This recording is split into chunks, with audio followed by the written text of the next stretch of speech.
आज हम बात करेंगे जंप स्टेटमेंट के बारे में, जिसका पहला टॉपिक है ब्रेक स्टेटमेंट। तो इस वीडियो में हम ब्रेक स्टेटमेंट को कवर करने वाले हैं। ब्रेक स्टेटमेंट क्या है? ये एक कीवर्ड है। सी के अंदर मैंने आपको कीवर्ड्स के बारे में बताया था और एक वीडियोस भी बनाया था और मैंने आपको दिखाया भी था डिटेल्स में कि कीवर्ड्स क्या होते हैं। ये एक रिजर्व वर्ड होता है जिसको प्रोग्रामिंग में हम अपने लिए यूज करते हैं अकॉर्डिंग टू नीड्स। तो ब्रेक क्या है? उसका एक पार्ट है, यानी कि ये कीवर्ड है जो हम अपने प्रोग्रामिंग में यूज करते हैं। ब्रेक स्टेटमेंट क्या करता है? जहां पर हम ब्लॉक में ब्रेक को यूज करते हैं वो प्रोग्राम के कंट्रोल को रोक देता है, ब्रेक कर देता है। जैसा कि आपने स्विच केस में देखा था कि हम केस के नीचे एक स्टेटमेंट लिखते हैं और स्टेटमेंट के नीचे ब्रेक कीवर्ड का यूज करते हैं, तो हमारा प्रोग्राम क्या होता है, वहां तक रुक जाता है। तो ब्रेक का ये काम है जो प्रोग्राम के कंट्रोल को रोकता है और ट्रांसफर कर देता है। अगर हम ब्रेक को लूप के अंदर यूज करते हैं तो ये सिर्फ इनर लूप के अंदर के कंट्रोल को ब्रेक कर देता है, ठीक है। वहां से कंट्रोल को ब्रेक करने के बाद बाहर आता है, फिर बाहर जो भी स्टेटमेंट होते हैं वो अपना एग्जीक्यूट होता है। और लास्ट पॉइंट ये है कि ब्रेक को हम कहीं भी इंडिपेंडेंटली यूज नहीं कर सकते, मतलब ये आजाद नहीं है कि हम कहीं भी ब्रेक लगा दें, ठीक है, ऐसा नहीं है। एक खास जगह पर ब्रेक को यूज किया जाता है, जैसे कि लूप में, स्विच में, एटसेट्रा, ठीक है। तो कहां पर प्रोग्रामिंग में हम ब्रेक का यूज करेंगे वो हमें समझना होगा, सीखना होगा, ठीक है। तो अब हम ब्रेक का यूज करके आपको दिखाते हैं, जैसे कि मैंने आपको स्विच केस में करके दिखाया था, ठीक है। तो वैसा एक प्रोग्राम बनाएंगे फिर से और दिखाएंगे और समझेंगे कि कैसे हम ब्रेक को यूज करके प्रोग्राम के कंट्रोल को रोक देते हैं, ठीक है। तो आइए हम प्रोग्राम करते हैं अब। तो यहां पर मैंने कुछ पहले से प्रोग्राम लिखा हुआ है, मैं आपको थोड़ा सा ब्रीफ दे रहा हूं। यहां पर मैंने एक वेरिएबल बनाया है ए, जिसको मैंने डिक्लेयर किया हुआ है।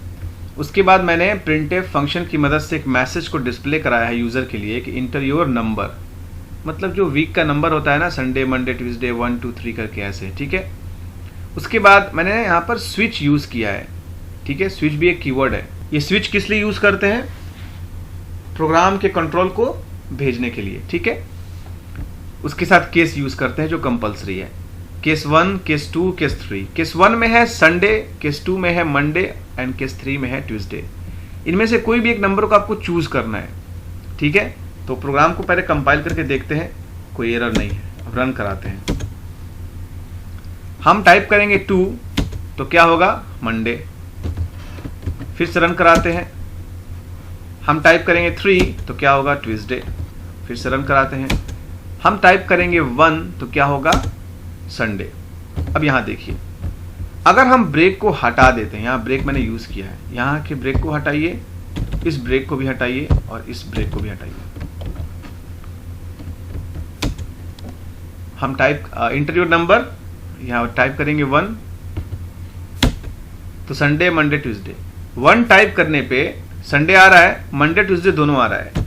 ऐसा इसलिए हुआ है कि जब भी हमारा ये मैच कर रहा है केस 1 से, जैसे कि यहां पर वेरिएबल ए है, ए में मैंने डाला 1 तो यहां 1 आ गया, तो स्विच क्या करेगा? मैच करेगा 1 कौन सा है, 1 2 3 जो भी हो, तो 1 आएगा तो 1 पे भेज देगा केस को, जो 1 में होगा वो प्रिंट हो जाएगा।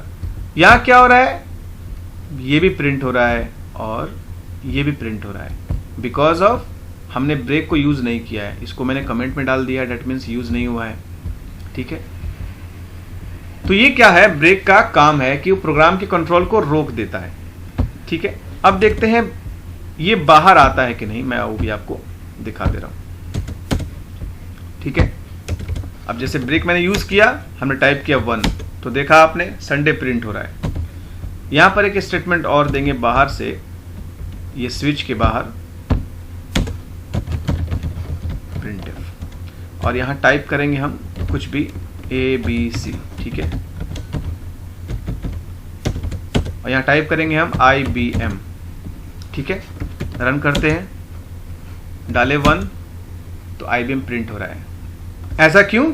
यहां तक प्रोग्राम तो ब्रेक हो गया, लेकिन अब जो ये प्रिंटफ है स्विच के बाहर वाला एरिया है, तो जैसा कि मैंने